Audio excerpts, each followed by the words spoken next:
Assalamualaikum warahmatullahi wabarakatuh. Perkenalkan, nama saya Nur Aryaningsi dari Prodi Manajemen kelas A pagi.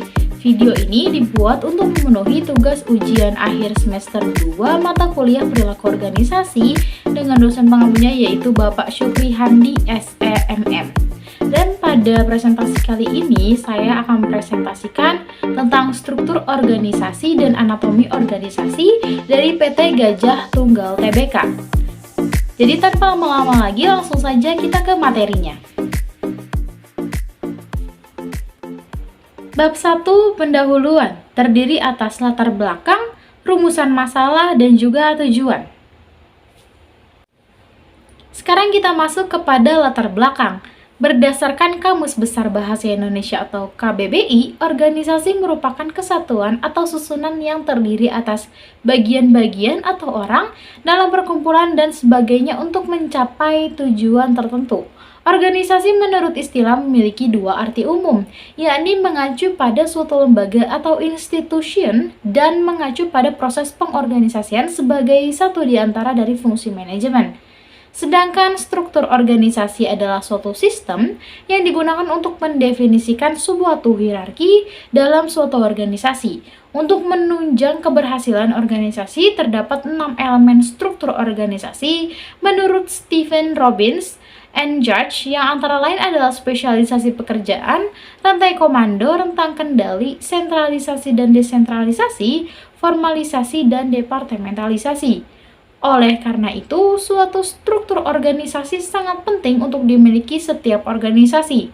Selain itu, anatomi organisasi dapat ditemukan pada pendistribusian dan pengalokasian proses pengambilan keputusan agar mencapai suatu tujuan yang dapat direalisasikan secara jelas dan efisien tanpa adanya tumpang tindih suatu tugas di satu divisi. Tak terkecuali untuk perusahaan besar seperti PT Gajah Tunggal Tbk yang memerlukan suatu struktur organisasi sebagai basis dalam mengatur wewenang dan tanggung jawab pemegang jabatan. Selanjutnya kita masuk kepada rumusan masalah dan juga tujuan. Untuk rumusan masalahnya, yang pertama, apa itu PT Gajah Tunggal Tbk? Lalu yang kedua, bagaimana desain organisasi PT Gajah Tunggal Tbk? Lalu yang ketiga, bagaimana pembagian kerja di PT Gajah Tunggal Tbk? Lalu yang keempat, bagaimana departementalisasi di PT Gajah Tunggal Tbk? Lalu yang kelima, bagaimana rentang kendali di PT Gajah Tunggal Tbk? Yang keenam, bagaimana sistem pelimpahan wewenang di PT Gajah Tunggal Tbk? Lalu yang ketujuh, apa dimensi struktur yang ada di PT Gajah Tunggal Tbk? Untuk tujuannya, yang pertama mengetahui profil PT Gajah Tunggal Tbk, lalu yang kedua mengetahui bagaimana desain organisasi pada PT Gajah Tunggal Tbk, lalu yang ketiga mengetahui pembagian kerja di PT Gajah Tunggal Tbk, yang keempat mengetahui departementalisasi di PT Gajah Tunggal Tbk, lalu yang kelima mengetahui rentang kendali pada PT Gajah Tunggal Tbk, lalu yang keenam mengetahui pelimpahan wewenang di PT Gajah Tunggal Tbk, yang ketujuh mengetahui dimensi struktur di PT Gajah Tunggal Tbk. Sekarang kita masuk ke bab yang kedua, yaitu pembahasan. Terdiri atas profil PT Gajah Tunggal Tbk, analisa struktur organisasi yang terdiri atas dimensi struktur, pembagian kerja, departementalisasi, rentang kendali, dan juga pelimpahan wewenang. Profil PT Gajah Tunggal Tbk. PT Gajah Tunggal Tbk didirikan pada tahun 1951. PT Gajah Tunggal Tbk memulai produksi bannya dengan ban sepeda.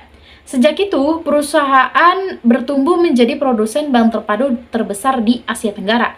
Perusahaan memperluas produksi dengan membuat variasi produk melalui produksi ban sepeda motor pada tahun 1971. Diikuti oleh ban bias untuk mobil penumpang dan komersial di tahun 1981. Awal tahun 90-an, perusahaan mulai memproduksi ban radial untuk mobil berpenumpang dan juga truk. Pada bulan Mei 2004, Gajah Tunggal dan Michelin menandatangani perjanjian kerjasama yang dipusatkan pada produksi ban untuk mobil penumpang untuk pasar yang dilayani oleh Michelin di luar Indonesia dan kegiatan distribusi di Indonesia. Mereka memproduksi dan menjual ban berkualitas tinggi untuk mobil penumpang, SUV, mobil niaga, off-road, industri, dan juga sepeda motor.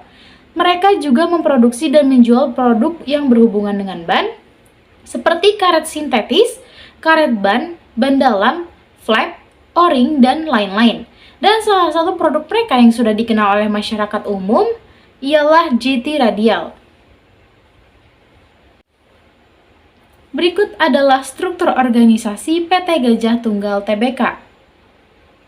Pada posisi teratas atau jabatan teratas diduduki oleh Presiden Direktur, lalu jabatan di bawahnya diduduki oleh CEO and Deputy President Director, lalu diikuti oleh Senior Financial Advisor, dan di bawahnya ada Executive Director, dan masih banyak lagi jabatan-jabatan di bawahnya dalam bentuk struktur organisasi yang membentuk vertikal.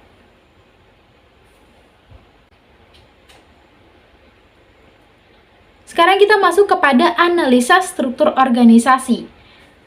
Ada dimensi struktur. Dari bagian struktur organisasi PT Gajah Tunggal Tbk di atas dapat kita lihat dari 6 bagian bentuk struktur organisasi yang dikemukakan oleh Kate Davis bahwa PT Gajah Tunggal menggunakan struktur organisasi bentuk vertikal, di mana dalam bentuk ini sistem organisasi pimpinan sampai organisasi atau pejabat yang lebih rendah digariskan dari atas ke bawah secara vertikal. Dapat dilihat dari bagian di atas bahwa struktur organisasi mereka tersusun berdasarkan fungsi dari masing-masing bagian, seperti finance, manufacture, HRD, procurement, dan lain-lain. Ini menunjukkan bahwa desain struktur organisasi yang digunakan oleh PT Gajah Tunggal Tbk adalah jenis struktur organisasi fungsional. Selanjutnya, pembagian kerja. Proses membagi pekerjaan ke dalam pekerjaan yang relatif khusus guna mencapai keunggulan spesialisasi itu terlihat dari bagaimana mereka membagi tugas-tugas yang harus dikerjakan karyawannya ke dalam pekerjaan tersendiri. Contohnya, pada departemen manufacturing-nya terdapat tire production yang pasti terdiri dari berbagai tugas-tugas yang dilakukan oleh karyawan pembuatan ban. Walaupun dibantu dengan peralatan teknologi tinggi, tetap ada yang bertanggung jawab dalam produksinya. Dari tahap pengolahan karet, lapisan bagian dalam ban, lapisan karkas, lapisan luar ban, hingga pengujian pada tahap terakhir dilakukan oleh orang-orang yang berbeda. Selanjutnya, departementalisasi. Dasar yang dipakai untuk mengelompokkan pekerjaan secara bersama-sama. Departementalisasi dapat berupa proses, produk, geografi, dan juga pelanggan. Dalam studi kasus ini, dapat disimpulkan bahwa PT Gajah Tunggal Tbk ini mendepartementalisasikan berdasarkan proses, pelanggan, dan juga geografi. Contohnya, yang pertama, mendepartementalisasi berdasarkan proses.